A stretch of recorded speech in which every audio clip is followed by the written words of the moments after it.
حبايب قلب ام علاء وعلا، مساءكم فل وهنا. يا مساء التفاؤل، يا مساء الامل، يا مساء الورد، يا مساء الفرح، يا مساء السعد. ازيكم؟ عاملين ايه؟ يا رب تكونوا بخير. النهارده يوم جديد في فيديو جديد، بس عايزين قبل ما نبدا الفيديو، قبل ما نتكلم في اي حاجه، هنصلي على سيدنا محمد افضل الخلق وعلى اهله وصحبه وسلم. كمان حابة ارحب بحبايبي اللي اول مرة يدخلوا على قناتي، بقول لكم منوريني ومشرفيني ووجودكم على راسي من فوق. طبعا يا حبايبي زي ما انتم شايفين كده، كان بعد الغدا وكنت نزلت السوق قبل الغدا مباشرة.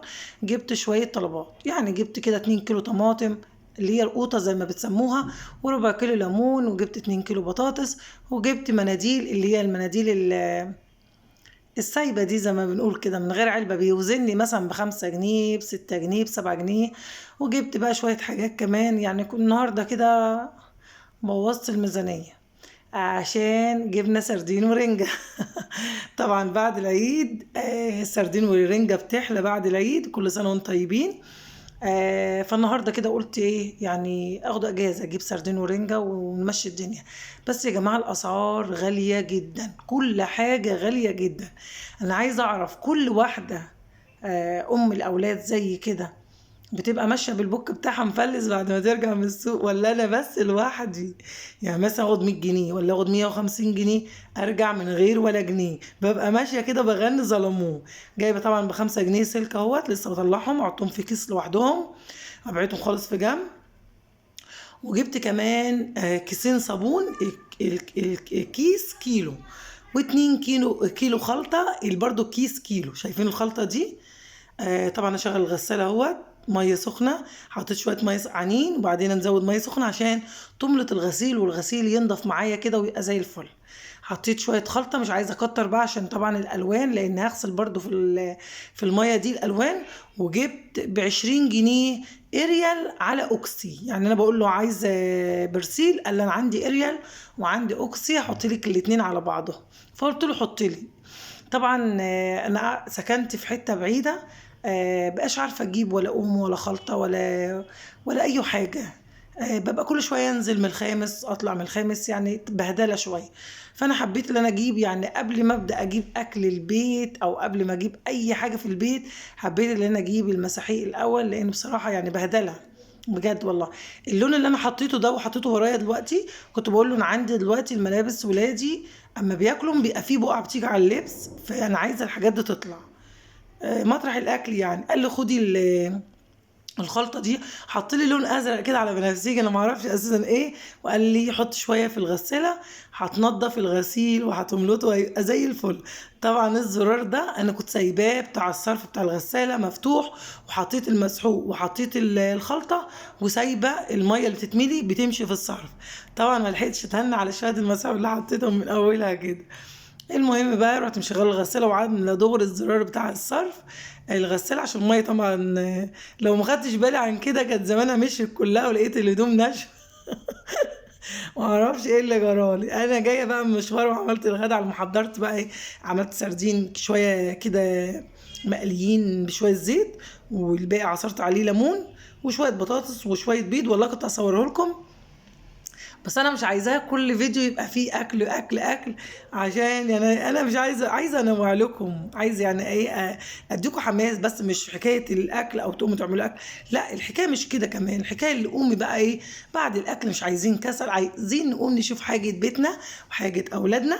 ولو انت بنوته يلا قومي ساعدي مامتك وقفي جنبها، عشان لما ربنا يكرمك عوض يجيلك. في بنوته تدخل تقول لي مين عوض ده، اقول لا عوض يجيلك، يعني لما ربنا يكرمك باولاد يبقى بارين بمامتهم زي ما انت كنت بره بمامتك.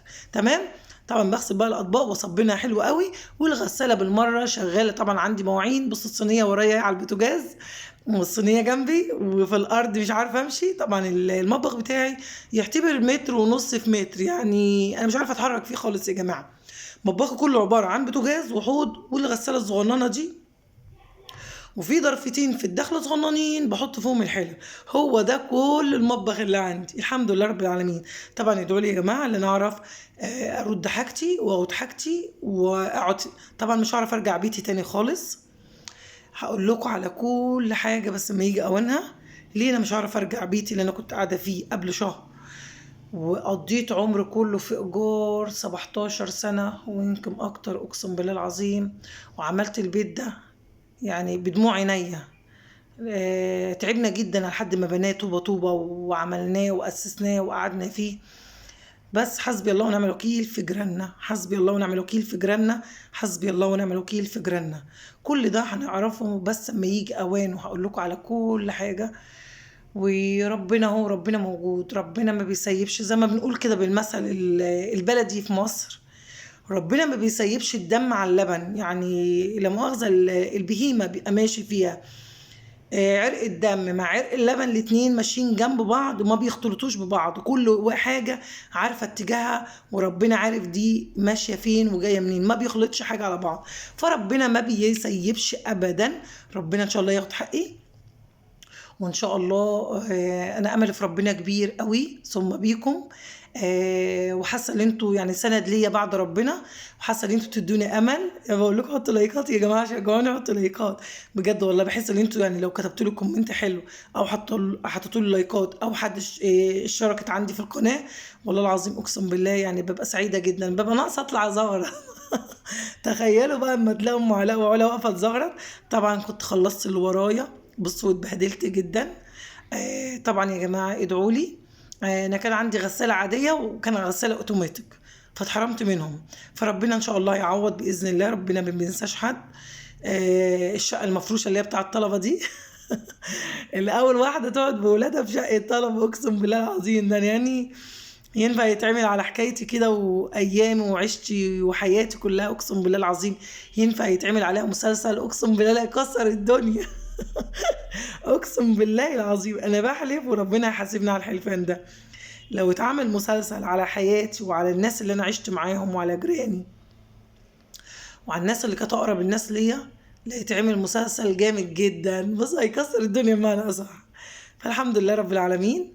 الدنيا بتخبط فيا، بس ربنا موجود وهي ماشيه والحمد لله. انا كده بقى بنشر الغسيل بتاعي والمغرب بيتأذن عليا، عايزه اخلص بسرعه قبل ما الجو يضلم. طبعا انا بحبكم في الله، عايزاكم يا جماعه تقفوا وتساعدوني. مش بقول لكم ساعدوني بمال ولا ساعدوني باي حاجه، بقول لكم ساعدوني بلايكات، بكومنتات، باشتراكات، حاجات بسيطه مش هكلفكم اي حاجه، بل هتساعدني كتير قوي مع اولادي. كده خلصت المطبخ بقى زي الفل، فل شمعة منوره زي ما بيقولوا كده. واستنوا بقى مني روتينات قويه قوي ان شاء الله، استنوا مني حاجات حلوه قوي هتكسر الدنيا، بمعنى هتكسر الدنيا. والايام الجديده جايه احلى باذن الله معاكم ان شاء الله، هتشوفوا حاجات حلوه قوي. واشوفكم فيديو جديد، ومع السلامه.